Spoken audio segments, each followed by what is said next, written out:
मैं हर्षित गुप्ता और आप देख रहे हैं आपका अपना यूट्यूब चैनल हर्षित फिजिक्स। ऑप्टिक्स की सीरीज में काफी दिन पहले हमने बात करी थी कि एक स्फेरिकल मिरर में रेडियस ऑफ कर्वेचर और जो फोकल लेंथ में रिलेशन होता है F=R/2, इसकी हमने बात करी थी, है ना, किस तरह से इसको प्रूव किया था, ये भी हमने बात करी थी। उसी के आगे अब हम लोग को बात करनी है कि इस स्फेरिकल मिरर के द्वारा कैसे इमेज बनता है। ठीक है, तो इसको बात करने से पहले कुछ हमें और भी एक दो बातें करनी पड़ेंगी, तो आज हम उन्हीं की बात करेंगे। ठीक है, जैसे एक बात है साइन कन्वेंशन। ठीक है, तो आज का हमारा जो टॉपिक है, पहला टॉपिक है साइन कन्वेंशन। साइन कन्वेंशन क्या होता है? ठीक है, तो समझते हैं। जैसे मान लेते हैं ये कोई एक मिरर है, ठीक है, और ये इसका प्रिंसिपल एक्सिस। भाई हम मिरर में क्या रखते हैं, मिरर के सामने ऑब्जेक्ट रखते हैं, इसका इमेज बनता है ना। हम अक्सर ये देखते हैं कि कहाँ पर ऑब्जेक्ट रखा है, कहाँ इमेज बना है ना, इसकी डिस्टेंस हम मेजर करते हैं। तो डिस्टेंस मेजर करने के लिए हमें कोई एक पॉइंट को तो फिक्स करना ही पड़ेगा।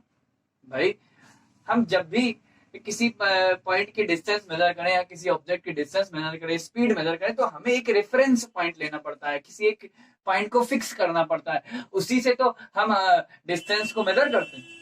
जैसे मान लो हमने बोला कि हमारा स्कूल 40 किलोमीटर दूर है, तो हमारे स्कूल, हमने बोला हमारा स्कूल 40 किलोमीटर दूर है, इस बात का कोई मतलब नहीं है जब तक हम ये ना बोल दें कि स्कूल कहाँ से 40 किलोमीटर दूर है, मतलब हम कहाँ से डिस्टेंस की बात कर रहे हैं, है ना। तो वही बात है, जब भी हम डिस्टेंस को मेजर करते हैं तो हमें एक रेफरेंस पॉइंट लेना पड़ता है, एक फिक्स पॉइंट लेना पड़ता है, उसी को ओरिजिन मान लेते हैं ना, मूल बिंदु मान लेते हैं।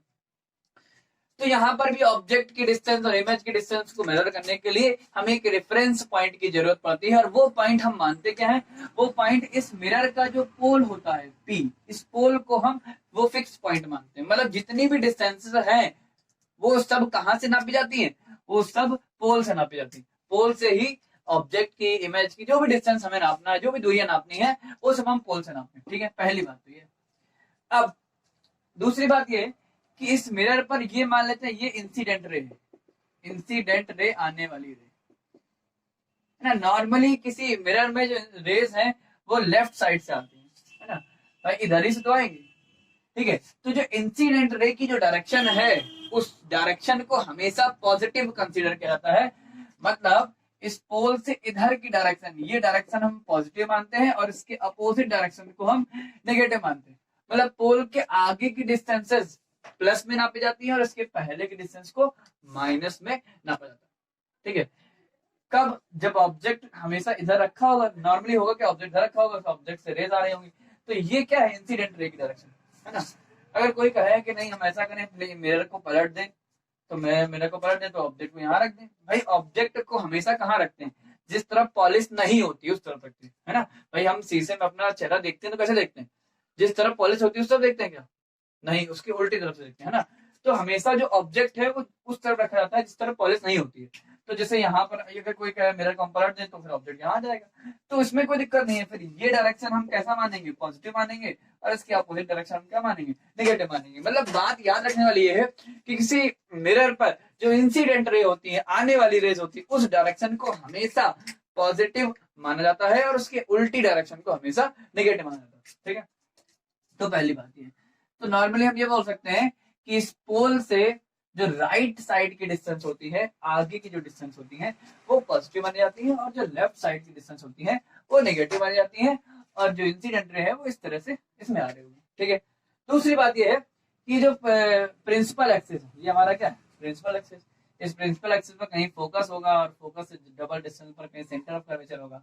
ठीक है, तो इस प्रिंसिपल एक्सिस के ऊपर की जो डिस्टेंसेस है, ऊपर की डिस्टेंस उसको हम पॉजिटिव लेते हैं, और इसके जो नीचे की डिस्टेंस है उसको हम नेगेटिव लेते हैं। ठीक है, तो ये बातें याद रखनी, बस इतनी सी बात है कि पोल के आगे की डिस्टेंस पॉजिटिव, पीछे की डिस्टेंस नेगेटिव, और जो ये जो हमारा प्रिंसिपल एक्सिस है उसके ऊपर की डिस्टेंस पॉजिटिव और नीचे की डिस्टेंस को नेगेटिव मानते हैं। ठीक है, तो ये साइन का हमें याद रखना है, आगे न्यूमेरिकल्स में और जो भी हम आगे डेरिवेशन करेंगे उसमें इन साइन का हमें याद रखना है। ठीक है, अब अगली बात हम बात करेंगे कि स्फेरिकल मिरर से कैसे इमेज बनता है।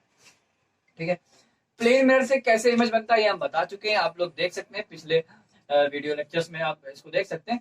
ठीक है, अब स्फेरिकल मिरर से इमेज बनता कैसे है, तो उसके लिए हम 3 रूल पढ़ेंगे, है ना। किस तरह से इमेज का रे डायग्राम बनाएंगे उसकी हम बात करते हैं। ठीक है, तो उसके लिए हमारे पास 3 रूल है, उन्हीं रूल की हम बात करते हैं। ठीक है, देखते हैं।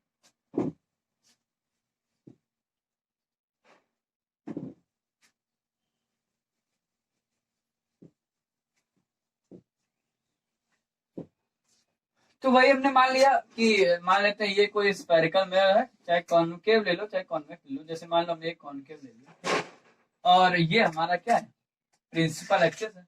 ये लाइन का सी, ये हमारा क्या है, पोल है, और ये हमारा फोकस है, प्रिंसिपल फोकस है।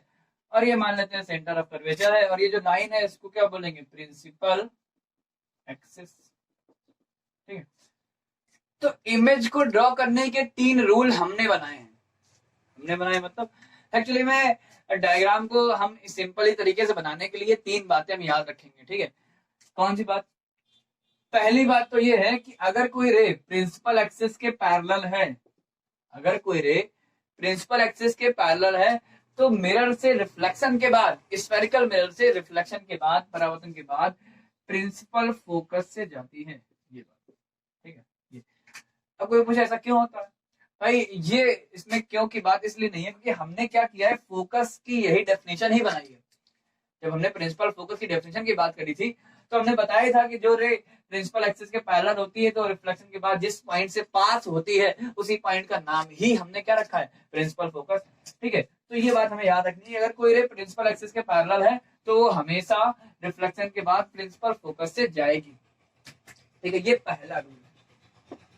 ठीक, इसके बाद दूसरा रूल ये है कि इसका जस्ट उल्टा कर दो, इसका जस्ट उल्टा। ठीक है, जस्ट उल्टा मतलब ये कि अगर कोई रे प्रिंसिपल फोकस से जा रही है तो वो इस मिरर से रिफ्लेक्शन के बाद प्रिंसिपल एक्सिस के पैरेलल हो जाती है। इसका जस्ट उल्टा। भाई लाइट रे में एक प्रॉपर्टी होती है, लाइट रे रिवर्सिबिलिटी को फॉलो करती है। लाइट रे रिवर्सिबिलिटी को फॉलो करती है, मतलब कहने का ये कि जैसे मान लो एक प्लेन मिरर है और अगर ये कोई इंसिडेंट रे है और ये रिफ्लेक्टेड रे, ठीक है, अब अगर हम रिफ्लेक्टेड रे की, जैसे मान लो यहाँ हमने एक बल्ब रखा हुआ है, ये लाइट का सोर्स है और यहाँ से लाइट आ रही है और इसका रिफ्लेक्ट होने के बाद इधर से जा रही है, ये रास्ता। अब अगर हम इस लाइट सोर्स को यहाँ की बजाय यहाँ रख दें तो इस लाइट के जाने का रास्ता वही होगा जिस तरह से वो आ रही थी, मतलब अभी ऐसे जा रही थी लाइट, अब लाइट ऐसे जाने लगेगी। ठीक है, तो लाइट रे रिवर्सिबिलिटी को फॉलो करती है, जो रास्ता इनके आने का होगा वही रास्ता इनका वापस जाने का होगा अगर हम सोर्स को यहाँ से पलट दें। ठीक है, तो बात यह है कि अगर कोई रे पैरेलल है तो फोकस से जाएगी, और अगर इसका उल्टा करो, कोई रे अगर फोकस से जा रही है तो पैरेलल हो जाएगी। ठीक है, तो ये दूसरा रूल है इमेज को ड्रॉ करने का। ये हमारा दूसरा रूल है कि अगर कोई रे फोकस से जाती है, प्रिंसिपल फोकस से जाती है, तो वो इस मिरर से रिफ्लेक्शन के बाद प्रिंसिपल एक्सिस के पैरेलल हो जाती है। ठीक है, इसका तीसरा रूल जो है, तीसरा रूल ये है कि अगर कोई रे सेंटर ऑफ कर्वेचर से, अगर कोई रे सेंटर ऑफ कर्वेचर से पास हो, ये मान लेते सी से अगर पास हो तो ये रिफ्लेक्शन के बाद उसी रास्ते से वापस आ जाती है। ठीक है, अब ऐसा क्यों होता है? तो ऐसा इसलिए होता है क्योंकि ये रे इस पे नॉर्मली इंसिडेंट होती है ना, 90 डिग्री पर इंसिडेंट होती है, और हम लोग को पता है कि अगर कोई रे किसी मिरर पर नॉर्मली इंसिडेंट हो तो वो उसी रास्ते से वापस आएगी। क्यों आएगी? बड़े सिंपल सी बात है कि अगर कोई रे, जैसे मान लीजिए नॉर्मल इंसिडेंट है, तो इस पोजीशन में अगर हम नॉर्मल ड्रॉ करें तो ये इसी इंसिडेंट रे के ऊपर ही तो ड्रॉ हो जाएगा। ठीक है, तो इसका मतलब ये कि जो इंसिडेंट रे है, जो आने वाली किरण है, और जो नॉर्मल है, उनके बीच का एंगल 0 हो जाएगा। तो यहाँ पर आई कितना हो जाएगा? 0, और आई 0 तो आर भी 0 होना चाहिए, रिफ्लेक्शन का लॉ है। और आर 0 होना चाहिए मतलब जो रिफ्लेक्टेड रे है वो इसको इसी के ऊपर जाना चाहिए। भाई अगर ये रिफ्लेक्टेड रे जरा सा भी इधर मुड़ गई तब तो आर की कुछ ना कुछ वैल्यू हो जाएगी। इसका मतलब आर को 0 होने के लिए रिफ्लेक्टेड रे को उसी रास्ते से वापस जाना चाहिए। ठीक है, तो ये बात है कि अगर कोई रे सेंटर ऑफ कर्वेचर से पास हो या सेंटर ऑफ कर्वेचर की तरफ जाए तो रिफ्लेक्शन के बाद वो उसी रास्ते से वापस आ जाती है। ठीक है, तो ये 3 बातें हमने, ये 3 रूल थे। ठीक है, अच्छा ये हमने तुम्हें डायग्राम दिखाए हैं किसके लिए? ये हमने तुम्हें डायग्राम दिखाए हैं एक कॉन्केव मिरर के लिए। इन डायग्राम को हम सिंपली कॉन्वेक्स के लिए बना सकते थे तो बना लेते हैं। जैसे मान लेते हैं अगर एक कॉन्वेक्स मिरर होता ये, तो ये कोई रे है, अब ये कोई रे पैरेलल है प्रिंसिपल एक्सिस की, अब इसका फोकस तो इधर होता है, तो ये इसको पार करके आगे थोड़ी जाएगी भाई, पॉलिश होती तो आगे नहीं जा सकती है, ठीक है। तो ये वापस रिफ्लेक्ट हो जाएगी, लेकिन इसको हम जब पीछे बढ़ाएंगे तो ये कहाँ से जाएगी, कहाँ से होती हुई समझ आएगी, प्रिंसिपल फोकस से। मतलब यहाँ पर क्या पोजीशन है कि अगर कोई रे पैरेलल है तो रिफ्लेक्शन के बाद इस प्रिंसिपल फोकस से आती हुई समझ आ रही है ना, आती हुई प्रतीत हो रही है, यहाँ पर रियल में इससे आ रही है, फोकस से होकर गुजर रही है, ठीक है। तो अगर कोई रे प्रिंसिपल एक्सिस के पैरेलल है तो या तो वो फोकस से जाएगी या फिर फोकस से आती हुई प्रतीत होगी, ऐसा समझ आएगा, ठीक है। इसका उल्टा भी वही बात हो गई कि अगर कोई रे यहाँ पर फोकस की तरफ जा रही है ना, ये मान लेते हैं यहाँ फोकस है, अब फोकस में तो जा नहीं पाएगी क्योंकि यहाँ पॉलिश है। अगर कोई रे फोकस की तरफ जा रही है, मतलब इसको अगर हम आगे बढ़ा दें तो फोकस मिल जाती, तो क्या होगा, तो इससे रिफ्लेक्शन के बाद ये रे क्या हो जाएगी, पैरेलल हो जाएगी, है ना, ठीक इसका उल्टा है ये। इसका इसमें वही बात है कि अगर कोई रे सेंटर ऑफ कर्वेचर, मान लो ये इसका सी है, सेंटर ऑफ कर्वेचर की तरफ जा रही है, ऐसे जा तो पाएगी नहीं ना, तो ये रिफ्लेक्शन के बाद उसी रास्ते से वापस आ जाएगी, ठीक है। तो ये 3 रूल है, इन रूल्स की हेल्प से हम आगे के रे डायग्राम्स बनाएंगे, किस तरह से स्फेरिकल मिरर्स के द्वारा इमेज बनता है, उसकी अलग अलग केसेस की हम बात करेंगे, ठीक है। Thank you.